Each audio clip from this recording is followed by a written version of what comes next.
All right, everybody, thank you so much for joining. Happy Tuesday to everyone, wherever you are dialing in from. We are thrilled to be here. My name is Parker Highland. I'm one of our outbound product managers and focusing on the ITOM health and AI ops parts of our product. I'm joined with some amazing colleagues today. I'll introduce them in just a moment, but before we kick off, I just wanted to say welcome to our Power Hour series. There's 3 Power Hour sessions this week, and even though the name implies it's an hour, in a cheeky way, these are actually about 90 minutes. So feel free to stick around past the hour. We have some great content. The focus is going to be on a kind of split between showing you about some of the features of different parts of the AI Ops product. So today we'll focus on event management. Tomorrow we have sections on our monitoring and metrics parts of the product. And then on Thursday, we've got a whole focus on health log analytics, or HLA. And then once we go through just a bit about the capabilities, we will go through deeply a lot of use cases. So we want to kind of rapid fire introduce a number of different novel or unique use cases that you can use the features that we discuss to apply. Our goal here is just to help you learn more about some of the nooks and crannies of the product. And so with that, I will go through very briefly a safe harbor notice to say that there are sections in these presentations where we'll be forward-looking a little bit, talking about our roadmap. And so from that perspective, we try our best to talk about things that we know that we're going to create, but these things are subject to change. And with that, I will pass it off to my colleague Magnus for an introduction and to go through our agenda. So thank you, Magnus. All right. Thank you very much, Parker. And do you want to take over screen sharing as well? Yes, we'll do that. Perfect.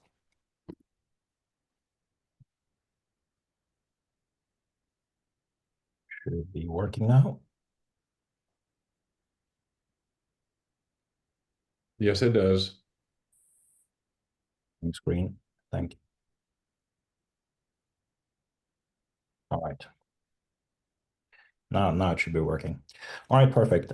Thank you very much for attending this webinar today, where we're going to go through a little bit around the event management aspect of the ServiceNow ITOM Health offering. With me today, I have Mauro. Would you like to say a couple of words, Mauro, to introduce yourself briefly?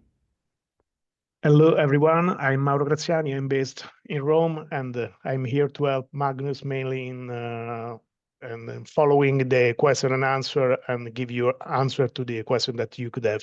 Please use the question and answer box to ask whatever you want and all the feature that you want to go deeper and all the questions that you have. Perfect. Thank you, Mauro. So what we will do today is we'll introduce this series of 3, and we'll start around the event management aspect. And I've divided this content into 3 distinctly different sections.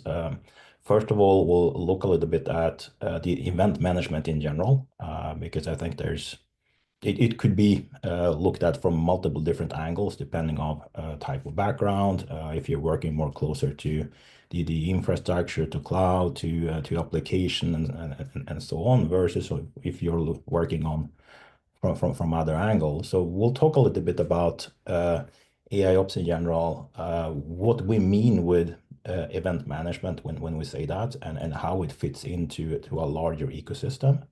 Then we'll go through 3 different use cases. First of all, around how to ingest and enrich incoming events. We'll look at various different ways to work with your organization and the process itself for different types of personas. And lastly, we'll have a look at grouping and responding. So essentially, how do we make sense of the data that is coming in forms of events and that turns into alerts in the end? And how do we reduce noise and things? And how do we actually respond to those alerts in the end during different types of automations, etc. And then lastly, we'll dig a little bit deeper into how does all of this work behind the or under the hood of the ServiceNow platform. And then Parker will round off with a shorter roadmap around what is coming in item health in the next coming roughly 6 months. So let me just see. All right, there we go.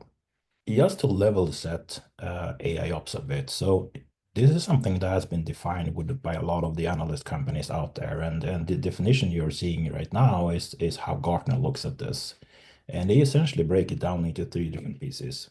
There is this monitoring or observation capability, essentially ingesting information about health, state of things, and so on.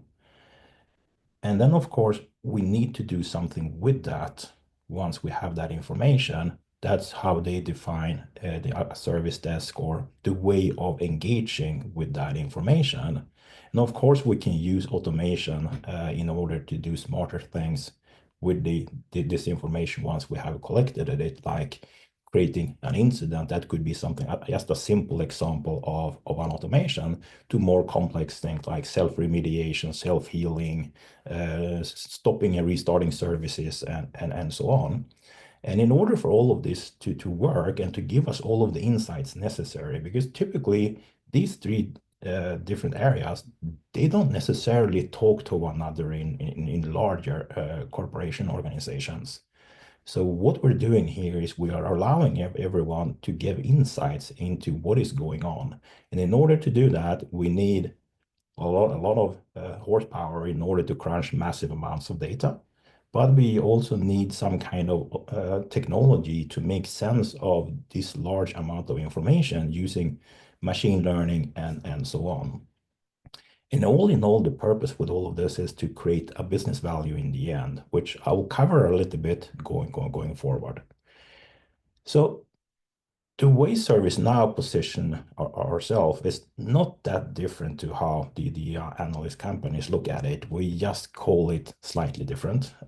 We have an operations inside where we actually capturing and ingesting information about what's going on in the larger ecosystem outside of the ServiceNow platform. Then you have services, which is essentially the piece that connects to the business itself. So those are the components that may consist of multiple infrastructure, multiple applications, and so on, and it delivers something that the business want in order to either sell a product or deliver a service or something else.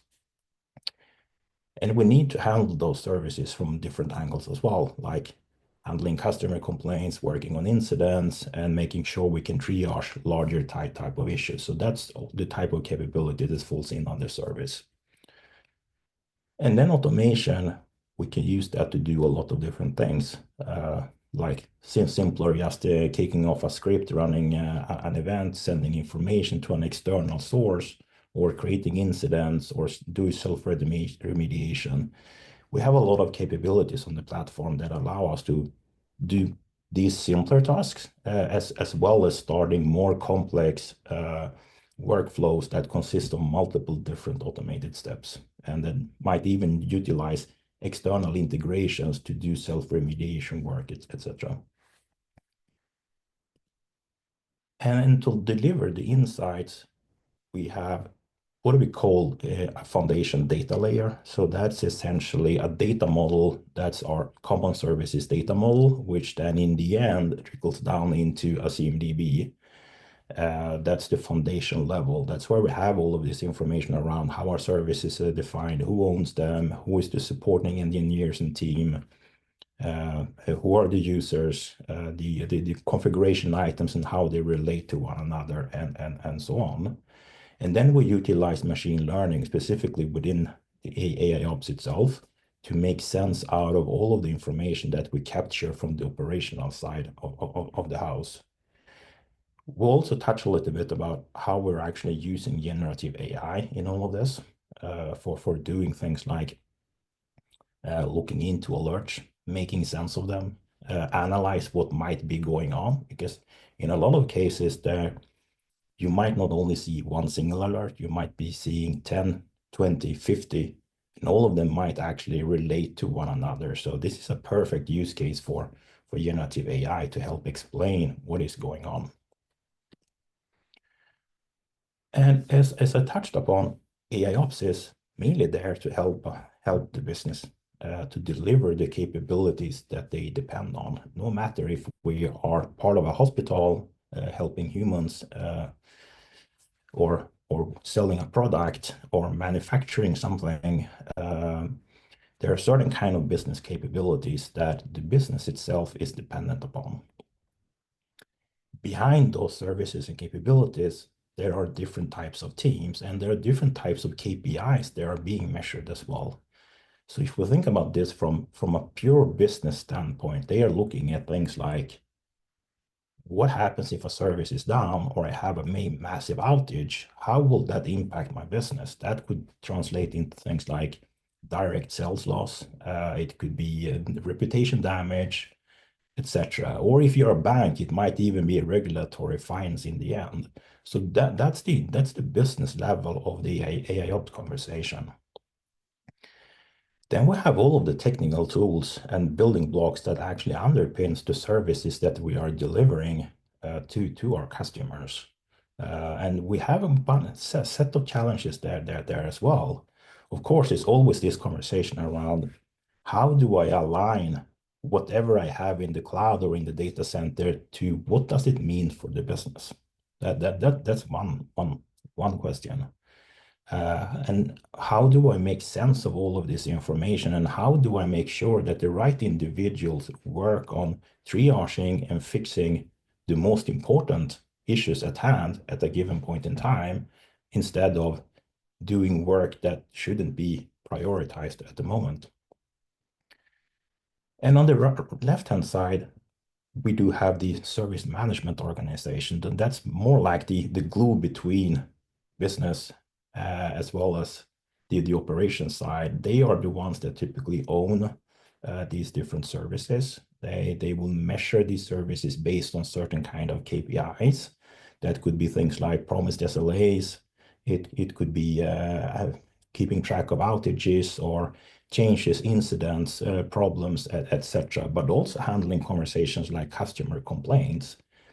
And typically in this area, we see a lot of work that needs to be done on incidents. So the sheer volume of incidents is a challenge for this organization. But in the end, the owner of certain services, they would typically have other types of responsibilities as well, like being sure that they have business continuity planning, not losing data, or making sure that the service they own is not hit by certain kind of security challenges. And in order to get all of this working, we need to think about how do we communicate. Let's see, where did my PowerPoint go? My bad. Sorry for that.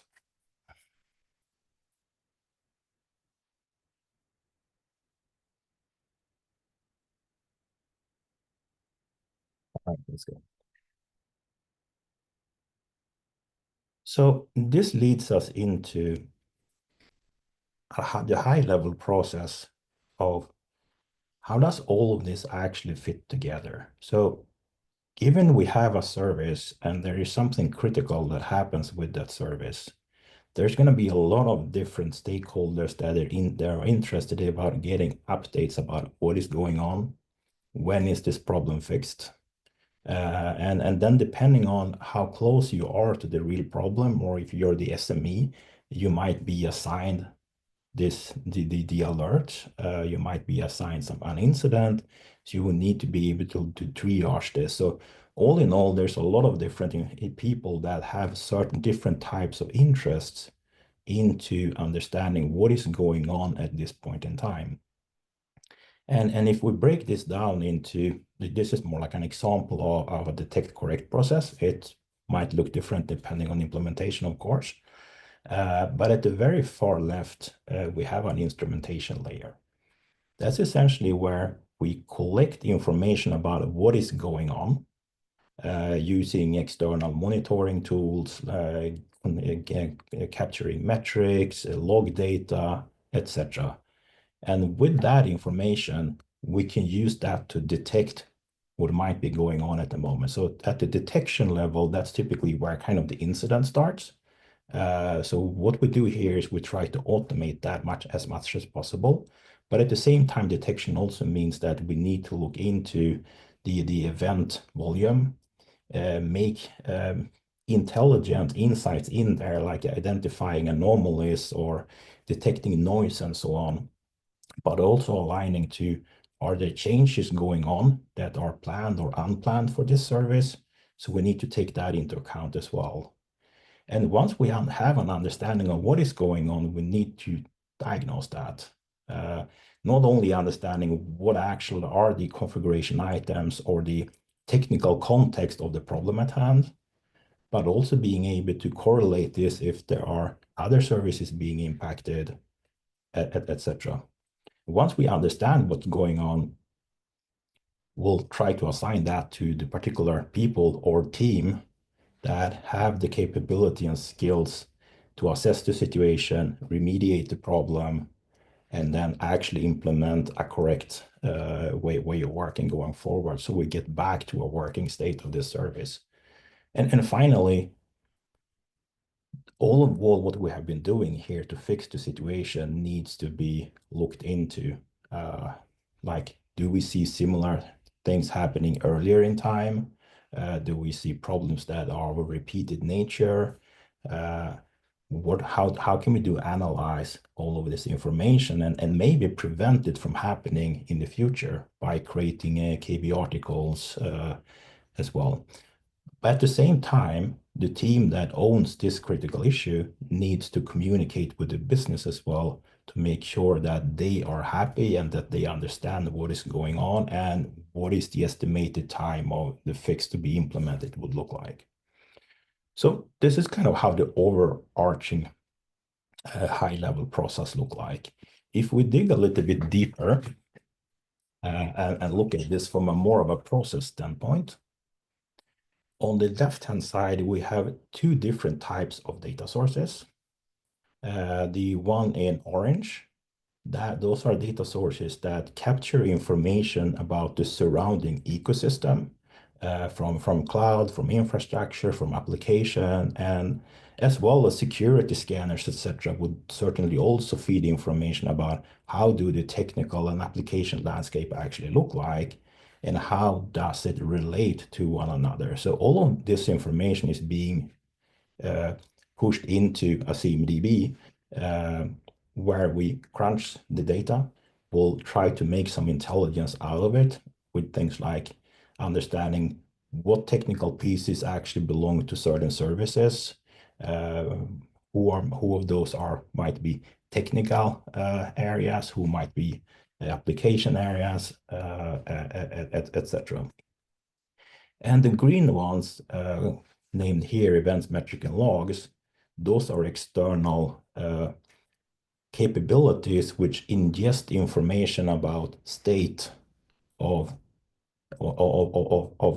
application and infrastructure technologies into our event management capability on the ServiceNow platform. Once we have the events ingested, we are going to look into and using machine learning to do certain kind of automation and enrichment of this information to make more sense of the alerts themselves. Because technically, the closer to the actual source of the event you are, the more you already know about the context.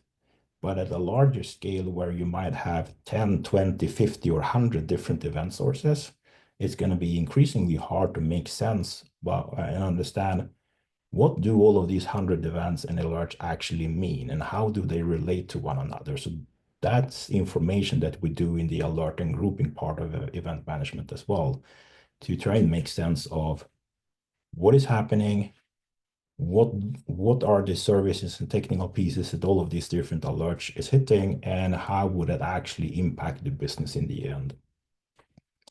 And this information then feeds the incident problem and change part of the process.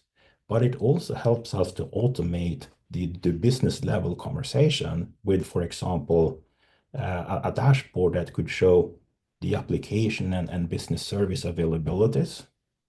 even containing information like if we're fulfilling the SLAs that we have promised to the business, and if we have any planned maintenance windows, etc. That would be information available in a business dashboard level.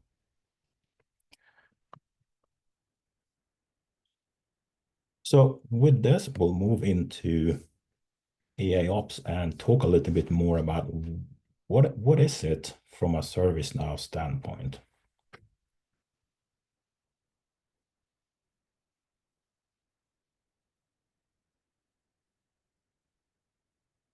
We're going to focus mainly on 4 different steps. We will look at the ingestion level. This is how we configure the ServiceNow platform to collect the information from the surrounding ecosystem.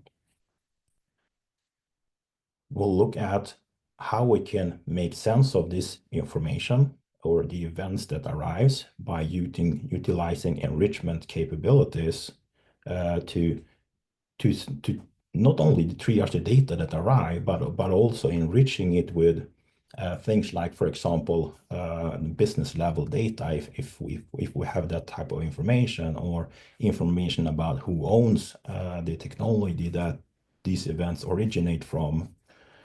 And then thirdly, we are going to look at how can these alerts be grouped together in order to reduce the amount of work in the triaging process, in order to get faster to being able to actually resolve the situation, but also much quicker and understand what of these alerts I'm looking at actually have some kind of relationship to one another.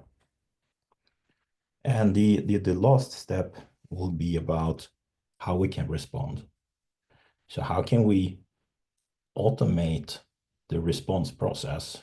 That could be, as you saw earlier, something easy as creating an incident with enough context that the support engineer looking at the incident to begin with will immediately understand what are the services being impacted, how business critical is this. So that will help him or her to prioritize the incident more or less automatically.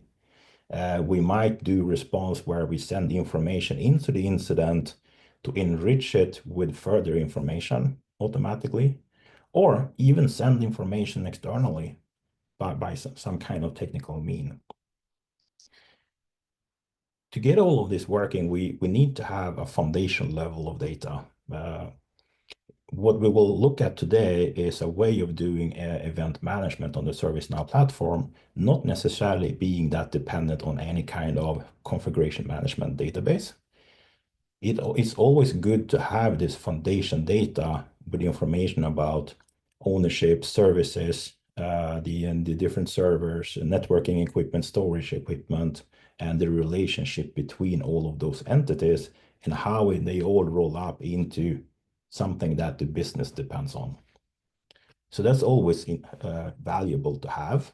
But we also know that not everyone are at the same maturity level of the foundation data and the CMDB.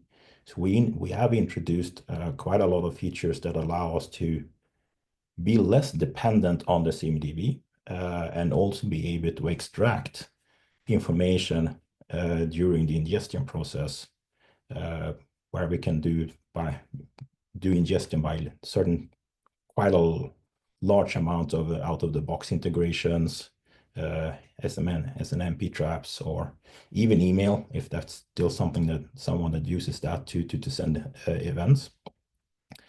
But we'll specifically look into more of a generic webhook capability, which is highly adaptable and customizable for pretty much all sorts of use cases where you can send an event and we can ingest it in a JSON format. During the enrichment step, we will look into the actual event itself. We'll start to look at, do we have certain kind of keys and values that we can extract that might mean something from a technical standpoint, like what is the technical service this event belongs to, You might even have things like who the owner of the service is, contact information. So there might be a lot of things already available in the event data stream itself. So during the enrichment phase, we'll look into the event themselves. We'll try to extract information that will enrich and make the event make sense in the end before pushing that into a grouping stage. In here, we have multiple different capabilities available, like time correlation. There is topology and correlation technologies using machine learning, but also simple things like being able to group tags of these events together. There's a certain integration at this level that also go into the probable root cause. That's something we'll see in the demo a bit later on. And in the last step during the response phase, we will look at how we do more of a simple communication channel to an external medium. But we also have a lot of built-in capabilities where you can use our integration hub. So essentially a low code to no code environment where you can build larger processes that responds to and do actions, or kicking off external technology tools, or even things like configuration management platforms like Ansible, Puppet, Chef, Terraform, etc. And wrapped all of this around with a lot of orchestrations, as well as allowing insights at this level to push information that is more business related. That would be what's in this slide is called the platform analytics. So it might be allowing the VP of operations to see automatically and real-time updated information like the important KPIs for availability for certain technology stacks or certain type of application and services, or being able to understand how efficient are the team that I'm responsible for. So these are the different 4 steps we'll look at. And one of the first steps that we need to do a bit of configuration together with is around automation and enrichment for the alert. So over the last, I think, probably like nine months, maybe even a little bit more, we've made quite a lot of changes in the ServiceNow platform. It's more easy to work with now. So with the alert automation, we are able to look into things like how do we treat events when they arrive in the platform? Like how can we enrich them? And by what means do we enrichment? Can we use regex to extract information? Can we do just simple pattern matching? Or can we even use some machine learning pattern matching like fuzzy methodologies? So all of these things are available using alert automation. And this allows us to go from ingesting events into actually get some value out of them in a much faster way. And this leads us into the first demonstration. What we will do here is setting up a custom event data source. We'll send a couple of events into it. And then in the end, I will create a bunch of configuration that will extract certain kind of meta tags out of these events. And we will be using integration launchpad to configure the ingestion part, as well as alert automation to configure the enrichment part. So hopefully the demo guys is with me. It's always interesting to do live demos. So this is the service operation workspace in the ServiceNow platform. And on the left-hand side here, you have a bunch of different applications that is at an easy access for you as a user, depending on the permissions you would have. But what we will use here is the integration launchpad to configure an event source that we can use to send custom events to. And as you can see, this is more like a self-service way of working. So there's a bunch of out-of-the-box connectors we can easily set up. But we can also use this custom connector that accepts JSON formatted data. And that's what we're going to use for this demonstration. So the first thing we need to do is we need to give it some kind of name.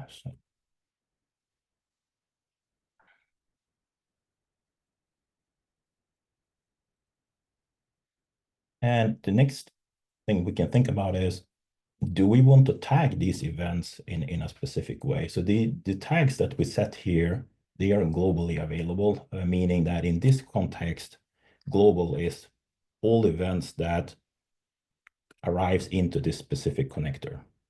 So all events that gets produced out of this connector will have the tags that we create here.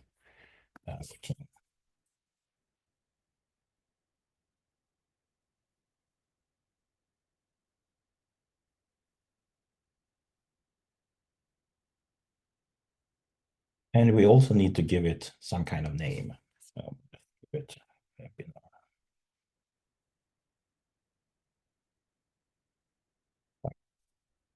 So the next thing we need to do here is we have two choices, depending on how you set things up. We can send these events directly to the ServiceNow instance, or we can send them through what we call a mid server. A mid server is this central entity that you can have one or multiple of within your customer boundaries, and you can do integration towards this mid server. And from the mid server into the instance, you configure a secure communication channel without going into all of the details about what a mid server is. So with this, we'll hit next, and we will now be seeing two different ways forward. One is the system allows me to upload a JSON sample of how this event actually look like, or I could actually send it directly to the instance, and the instance will capture how this event look like, and I can work with it from there. So we'll choose the first option here, and you'll see here we get a URL parameter. So this is essentially the web, the API interface to where we should send events in order for this to work. And I just need to change the event generator a bit to send to the right endpoint, because all depending on when you configure these, and if you configure a new one, these are all unique.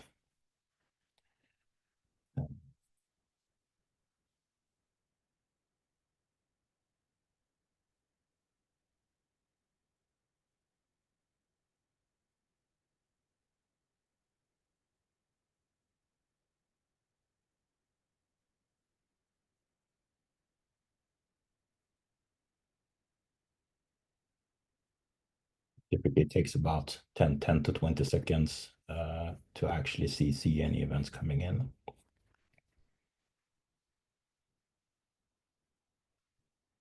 This is a quite powerful way of working with custom events, because it allows us to look into how the event structure actually look like, and in the end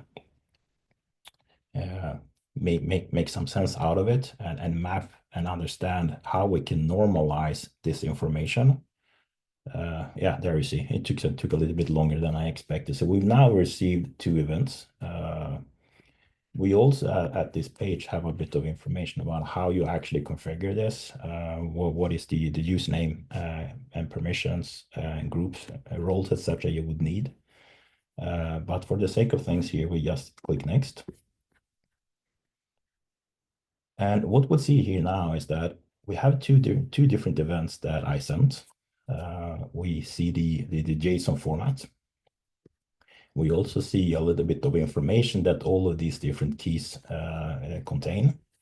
So the first thing that we need to do is to explain to the event management component here, how should you treat severity? Because severity could be hidden under different types of keys, or have different types of values depending on where they come from. In some external tools, severity is represented by numbers in an increasing manner, or in others in the opposite way, or in even others there is in free text. And we can actually make sense of that here if we look at level, which is the key that holds severity in this case. And we can see that it's just typed out as a warning. So without knowing, and actually I do know because I defined this, so just critical age.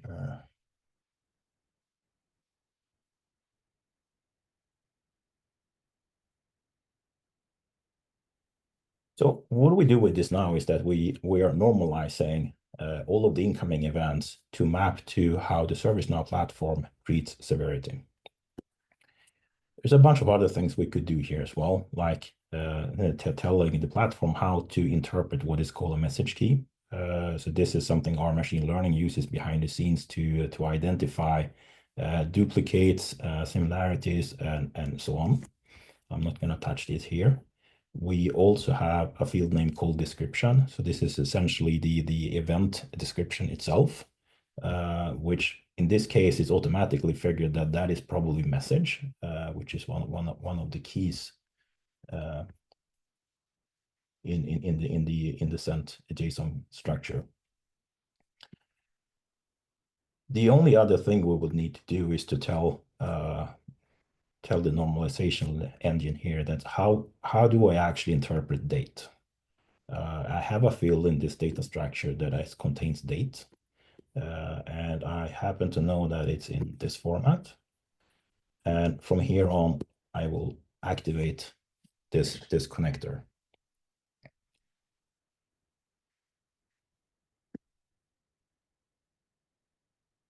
The next step that we want to do from here is actually doing some kind of enrichment so we can understand this data much easier. And we'll do that by just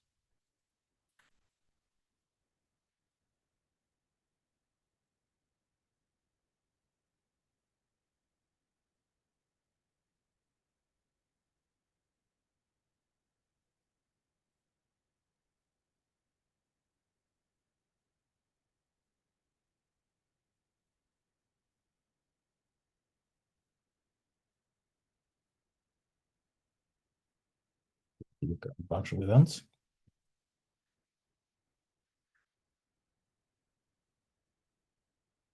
Yeah, there we go. So the reason I sent these events is that the prior ones was just to actually kickstart the connector itself. Now we are actually sending real events to this custom connector, and you can all even see that they are being treated as alerts. They get to take the correct severity, message key, description, and so on. But what we're interested in doing here is add some automation to this to extract a bit of information out of these events. So we're going to use the alert automation and the enrich capability to do this. So we first need to give this automation a name.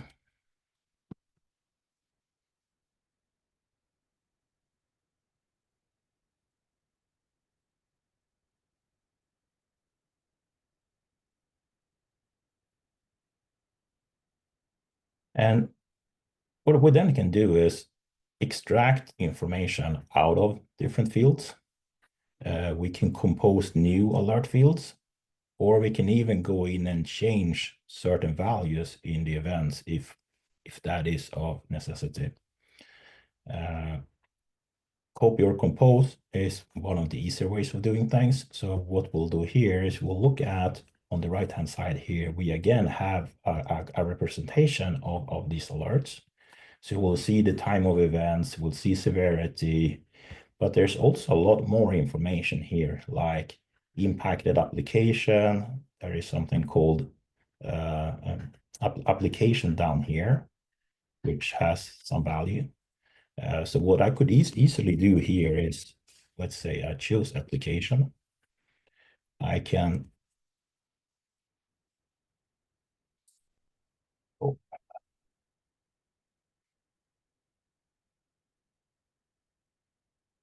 So I can now create a new tag with the name application tag.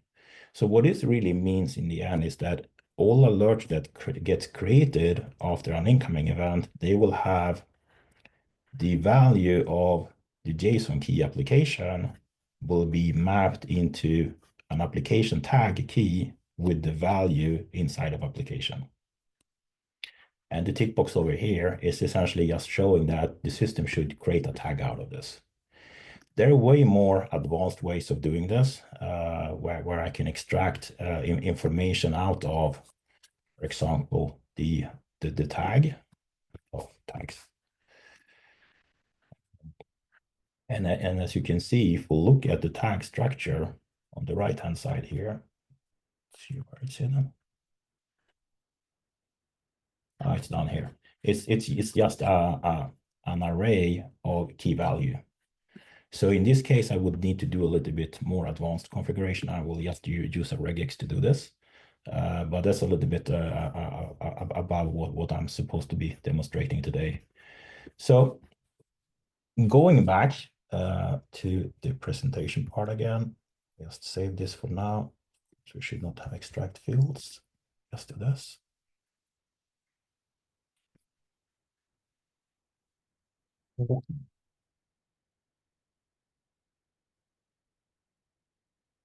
So something I didn't show was the ability to also simulate and test all of this configuration out. So for example, if I want to extract information, I could add a regex and can actually preview that directly without needing to send additional events in order to understand if I've done the right thing or not.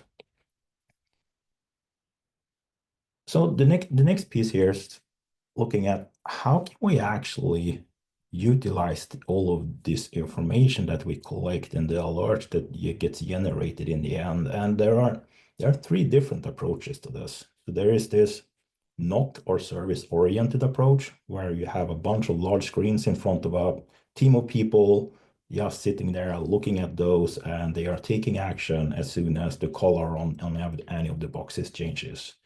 And then they will need to look into what happened, who are the people I need to talk to, who are able to fix it.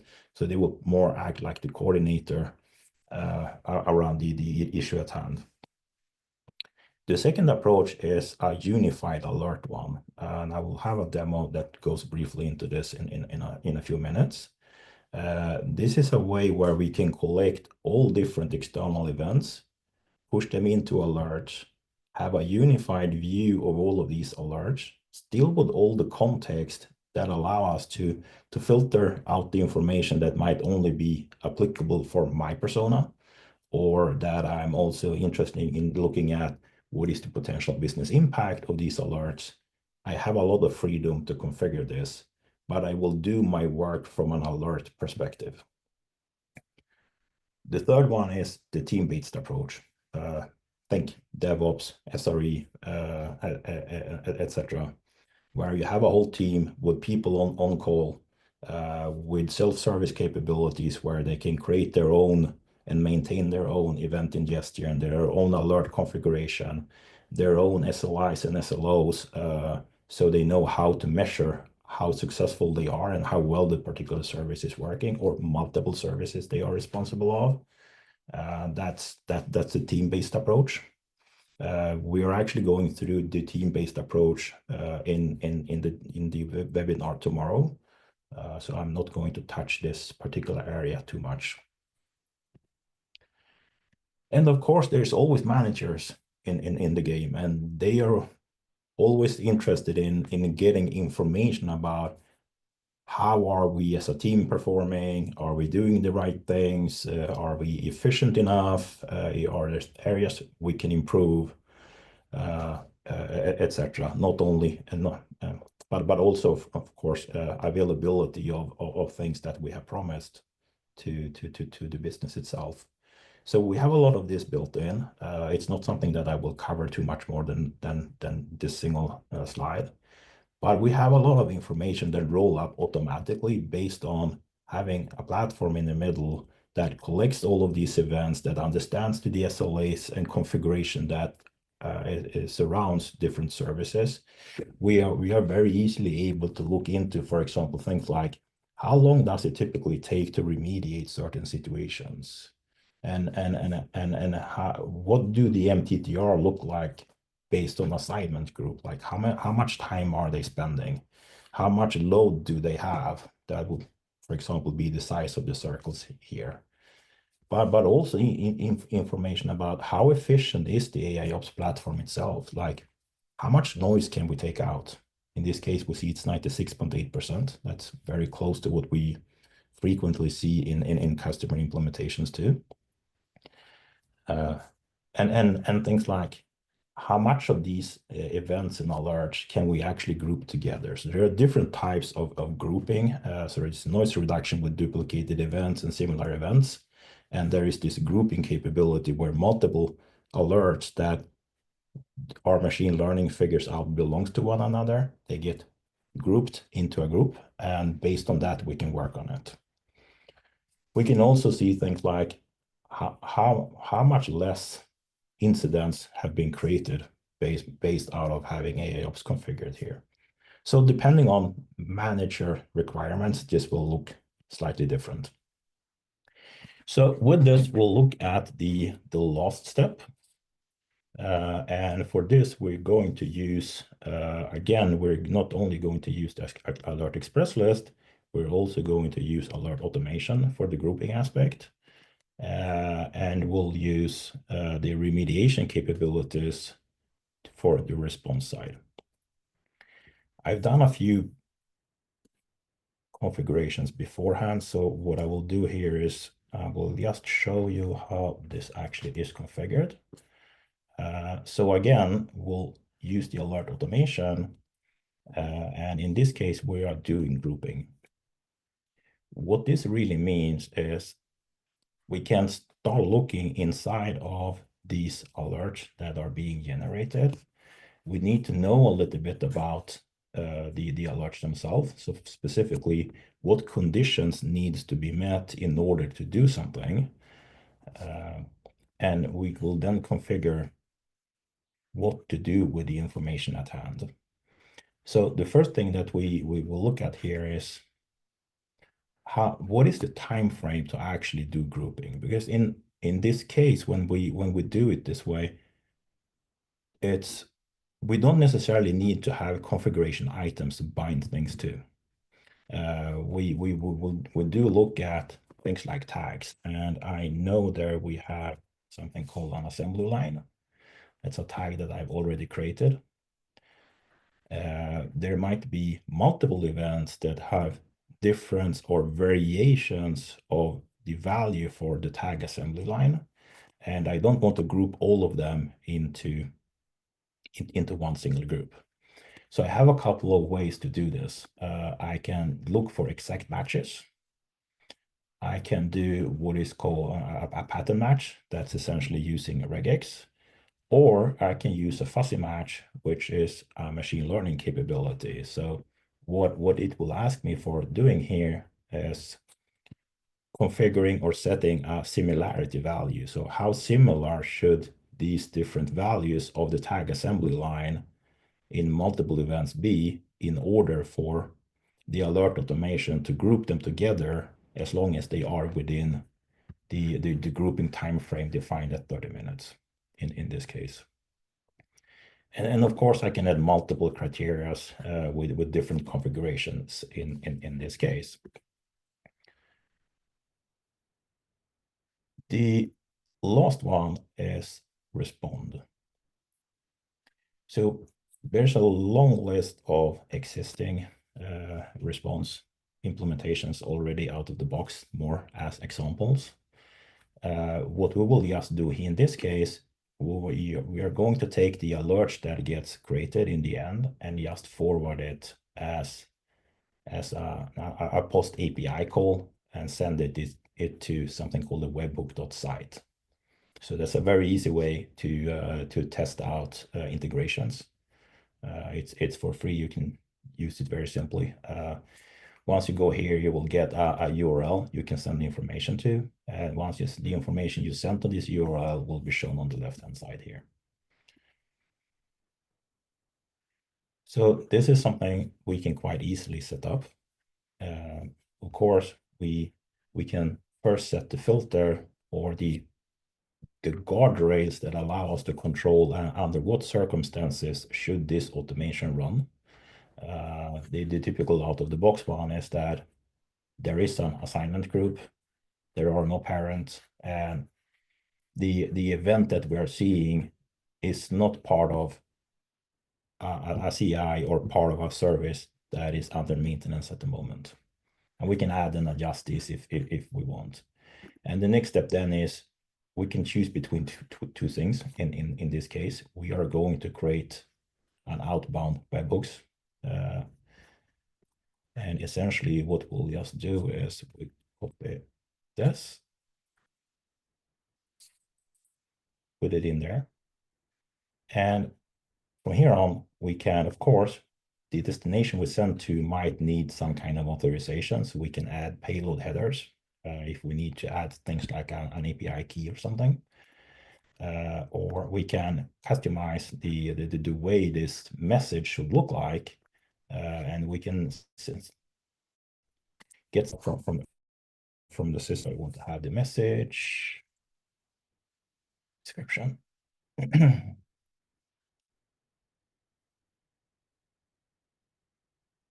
It will, in this case, just send a JSON to this webhook endpoint with the content of what's in this specific alert description. And this could, of course, be used for many other areas as well. It could be doing or extracting information using alert automation, changing information, sending that over to a webhook that might even be something like a Grafana. There's many customers that do things like that. So this is just to showcase how easy it is to actually set up integrating with external data endpoints. And as easy it is to set up the configuration of creating an incident automatically.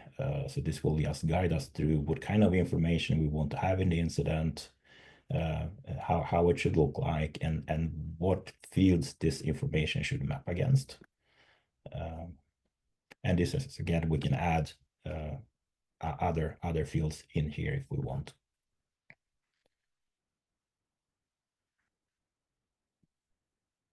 So what I will do before just moving back to the presentation, I will kick off another script that generates a bunch of events.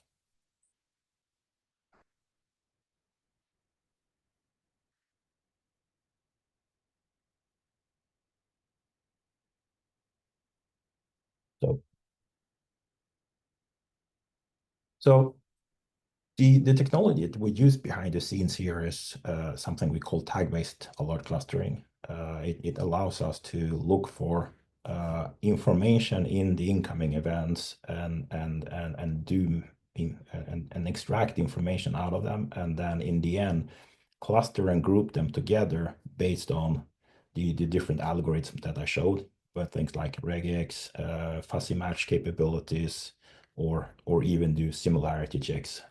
And based on that, we can group these different alerts together and in the end lower the amount of alerts that the single SME would need to work on.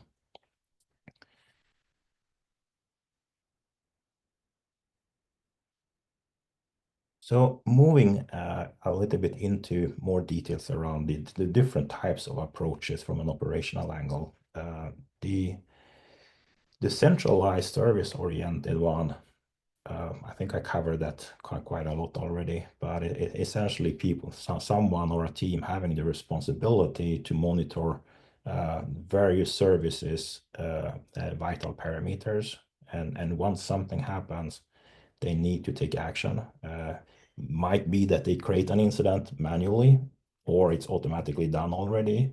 But in any case, they would need to communicate with the right people and coordinate what needs to happen in order to resolve the situation.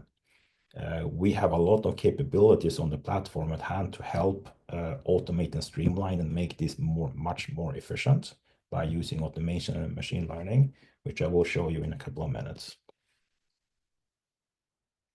And similar to the unified alert approach, where we'll there will be different types of personas, and there are probably going to be more of them than there are of the service oriented approach. There will be individuals responsible for certain specific technology stacks, certain parts of applications, certain parts of cloud, etc.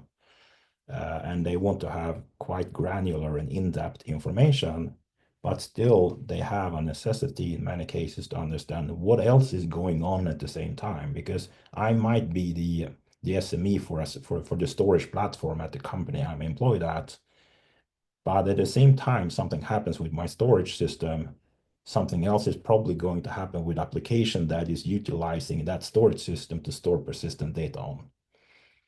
So it's quite important to have a context that is larger than just the single technology stack that I'm responsible for at a given time, while at the same time being able to filter out and see only the information that I would like to see. So we'll look at this from a demonstration standpoint. Give me a second to move over to the environment again. So we'll first look at the service type approach. It might take a little bit while to load this.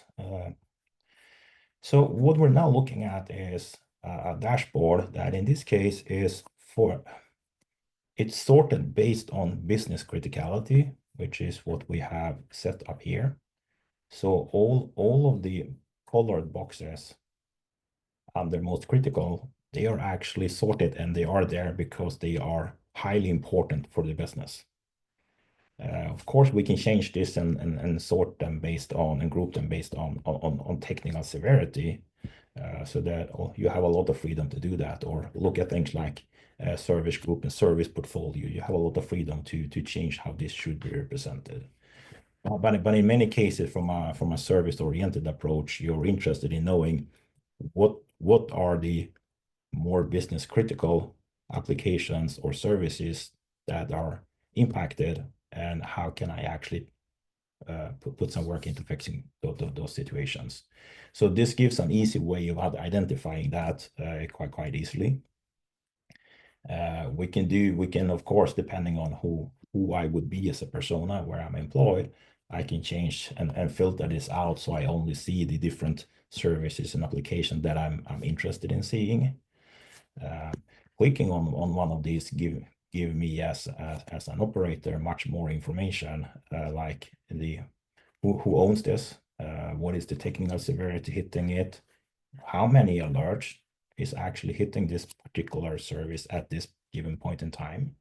And I can also from here look into more details, like how do this service actually look like from a dependency point of view, like the application dependencies. I can also dig a little bit deeper further on, going into how do the actual infrastructure relationship look like as well as getting the different types of service details.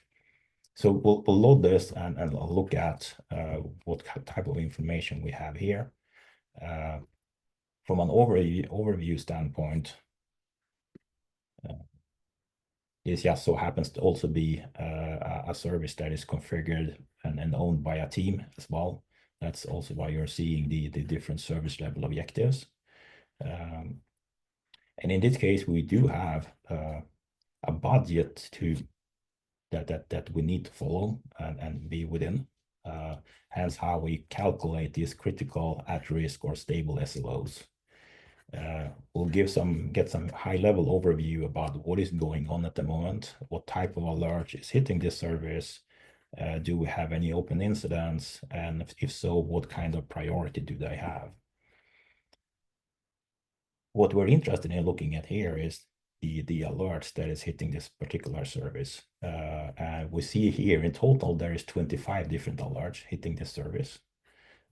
We can see that there are certain types of event sources. Some of them are from logs, some of them are just considered secondary, others are grouped by tag clustering. So if we open one of these up, it allows us to interact with this particular alert or group of alert.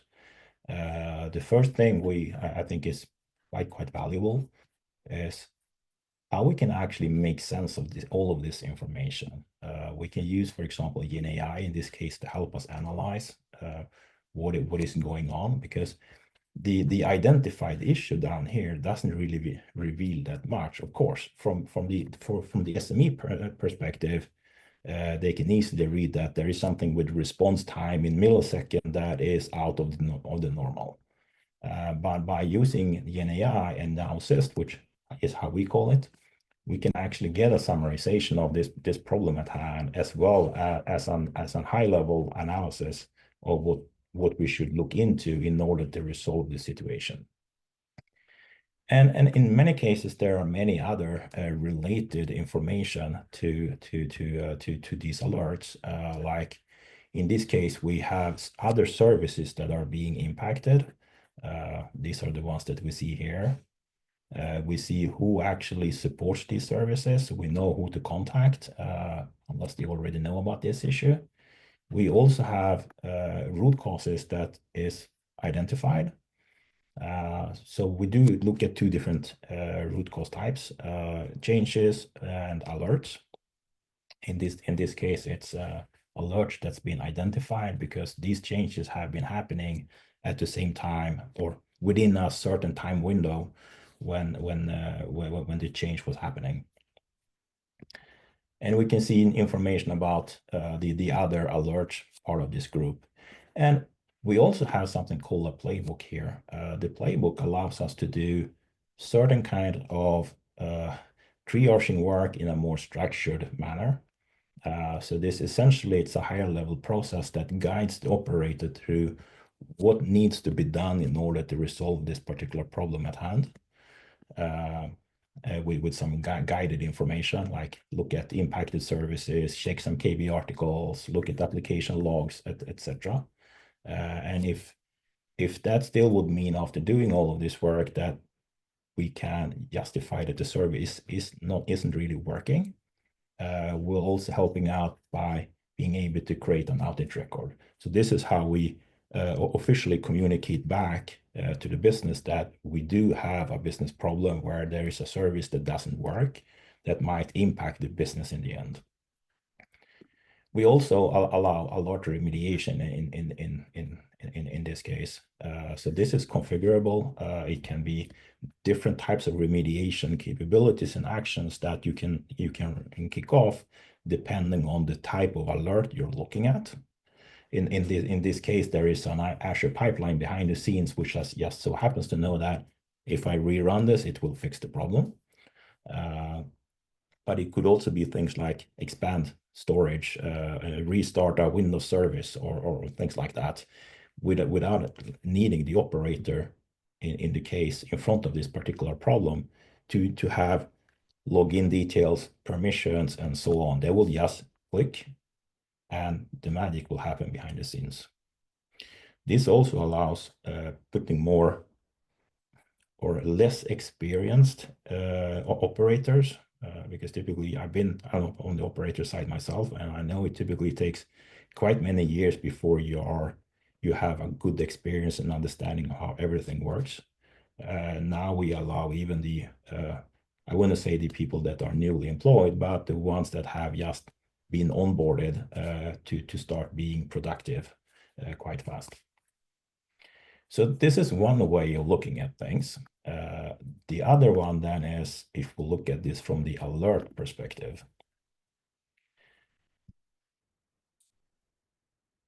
So again, what we're now seeing is all of the different alerts that is coming into this environment. And it's not that many, but there are quite a few of them. We can see there are some that just happened about half an hour ago. There's a bunch that happened 1, 2, 4, and a bit more than 10 hours ago. We can also see that they have been sent to a source called webinar event, which is the one that we created. And if all of this works correctly, we should also have some tags assigned to this, which, by the way, I see that I haven't done all of the proper configuration, but bear with me. There should have been multiple other tags here as well, which for some reason is not there at the moment. I probably did some misconfiguration somewhere. So if we look at these, they are some of them are part of disk volume, some is CPU related, some seems to be related to motors, and others. What I'm allowed and have the capability to do here is I can create filters. So if I want to see only certain types of information, like for example, I would also only like to see information coming in from the source that we just created. We can change the incoming source here. We can also do it the same way as we know that there is an event tag for this event category.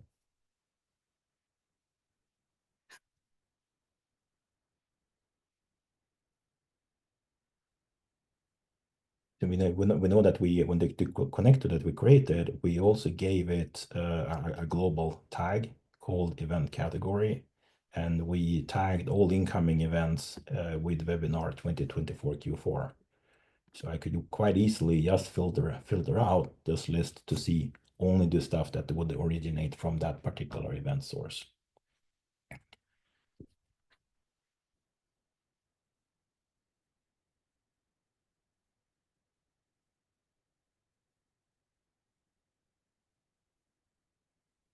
For all of the alerts in here, I have very similar capabilities as I had from the service-oriented approach. I could easily just click the information button. It will give me a brief overview of the issue at hand, or the alert in this case, which, by the way, there are 3 ones that are grouped together. I can see the individual metadata tags being attached to them, and also these 3 different alerts, which, by the way, we only see one of them, but it says there are 3, so there's probably at least 2 that are closed already. Yeah, so there are 2 closed alerts already, but they are all hitting the same service, hence why it's being grouped together. I would see similar information as I did from the other approach on the probable root cause, but it also allowed me to look at something called a linked list. This is more of a graphical representation that helps us understand what is the impacted things surrounding these alerts, and where do these alerts originate from, and what kind of configuration items and services are these alerts hitting. So this is a highly dynamic view. We call it link view, that helps you understand and quite quickly grasp the size of the issue you're looking at, but also get quick information about what else apart from these alerts might be the root cause of this issue. You see here, you see the impacted services. You see there's various kind of metrics. We do have some patterns that have failed, and also that we see that this node specifically, it also have an open change. So in this view, we would glue all of the information together from the incident, from the change, from the alert and event management aspect, to much easier be able as an SME to triage and understand the alerts I'm tasked to fix.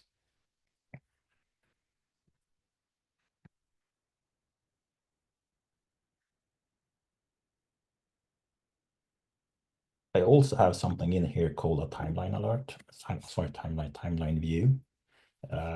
In many cases where you're working on a problem, there might be not only 2 or 3 alerts, you might have hundreds if you're unlucky.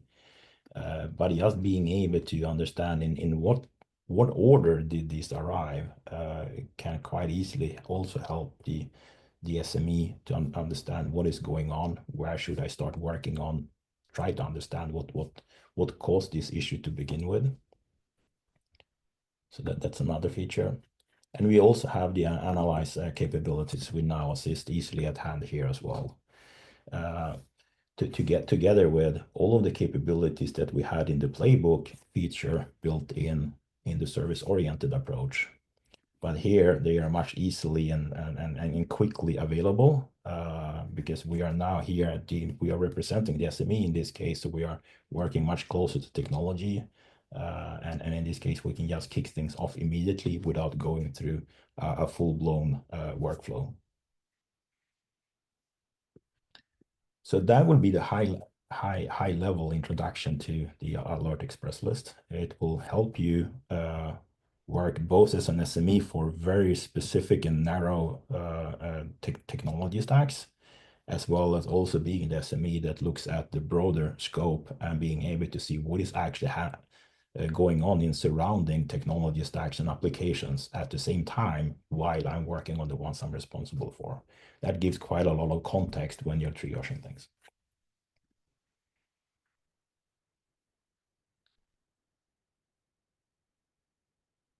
So the team-focused approach will be covered in depth tomorrow. So I'm not going to go through that here, but it allows us to create a manager that can create the teams, the individuals that should be part of the team. It allows the manager to build out the services he or she is responsible for, as well as the KPIs and SLOs, etc., for how to measure how successful they are. And then using on-call mechanism and self-service capabilities to ingest their own types of signals or external events from in many cases customized sources, and how to work with those once they arrive. So for tomorrow, this is something that some of my colleagues will go through much more in depth. And this leads us to the last section of the presentation. We've talked more about the practical aspects now. And now I'll look a little bit under the hood about what is going on when an event arrives from an external source, no matter if it's out of the box or from Dynatrace or SolarWinds or custom webhook or something else.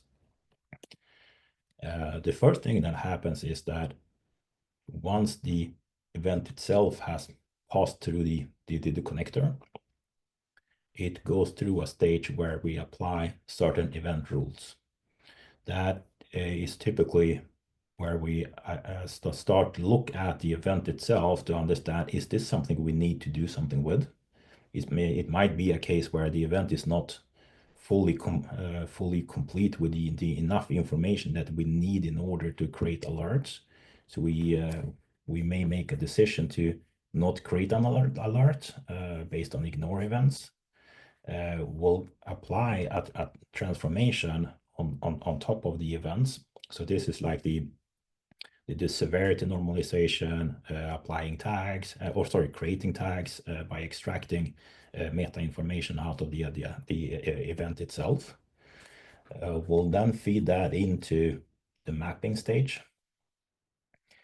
This is where we'll look at the event information itself and also try to map that particular event to a configuration item inside of the SIEM-DB in order to enrich it even further than just having the metadata information and tags. We will, by having integration into the SIEM-DB, also be able to understand what are the actual other dependencies of this the configuration item that this event is hitting, as well as all of the additional relationships all the way up to the business level.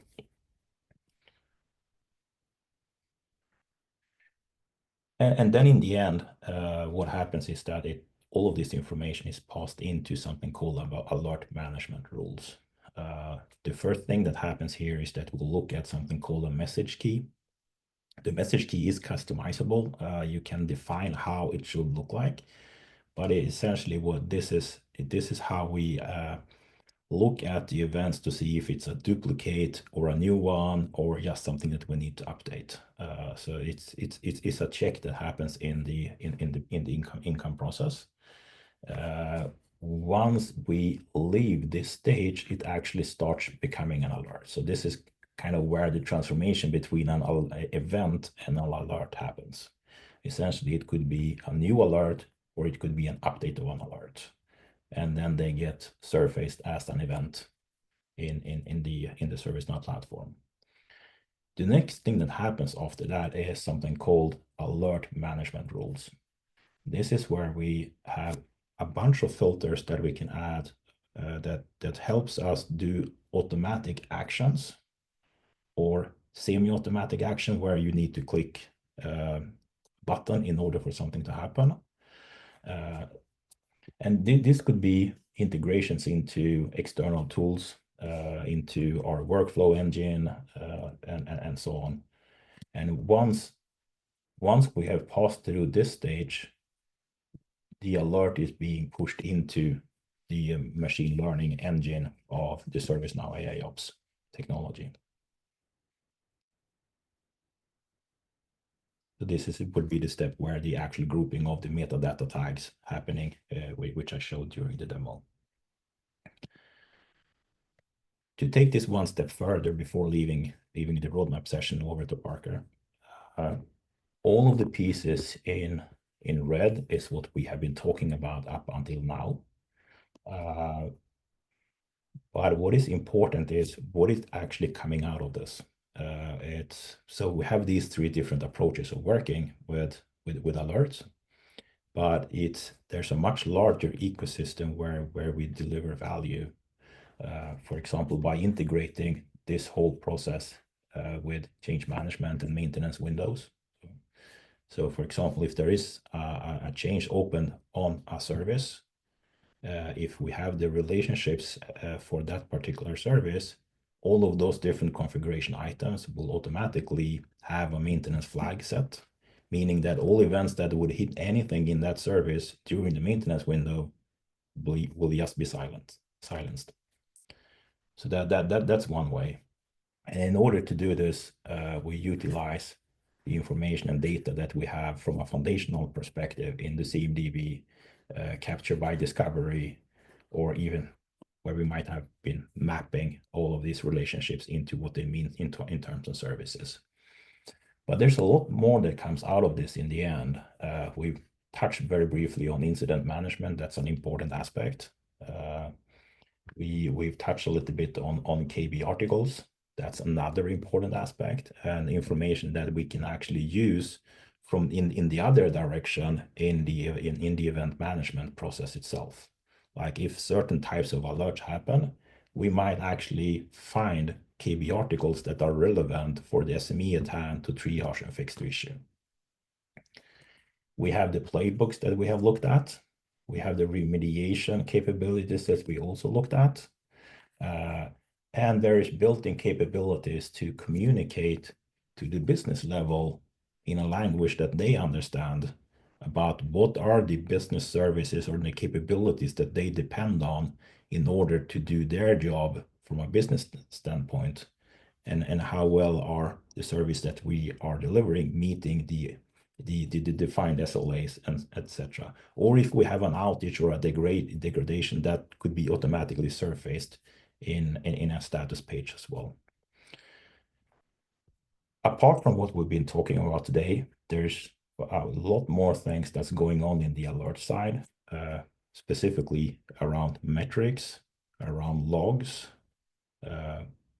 There's some AI capabilities that can understand text and sentiment of text and so on. More on that on day 3. Where we're going to go a bit more deeper into health log analytics. And with that, Parker, over to you. We also have some more content coming. So Magnus did a great job on today's content. We have a whole new slate of speakers coming tomorrow, as well as the 12th of December. Tomorrow's focus will be on monitoring and metric intelligence, things like SRM. We also have a synthetic monitoring offering that is new to the product that we're going to be showing off. And then we have a bunch of exciting roadmap stuff to talk about there as well. And then on the 12th of December, we have yet more of our colleagues coming in to talk about health log analytics, our predictive log analysis engine behind a lot of ITOM incident functionality. So come back, learn more. There is also a QR code on your screen. It has a survey link. Your feedback is essential for us making more content, making content that you want to hear, making content that is interesting and compelling and useful. So please feel free to leave your thoughts in the attached survey. And with that, I think we will wrap up. I hope everybody has a great rest of your Tuesday. Please feel free to have a great week if we don't see you back tomorrow, but we'd love to have you. And if you've got any questions, again, feel free to follow up with your account team or leave a Q&A here, and maybe we can bring them to tomorrow's session as well. Thanks all. Yeah, thank you.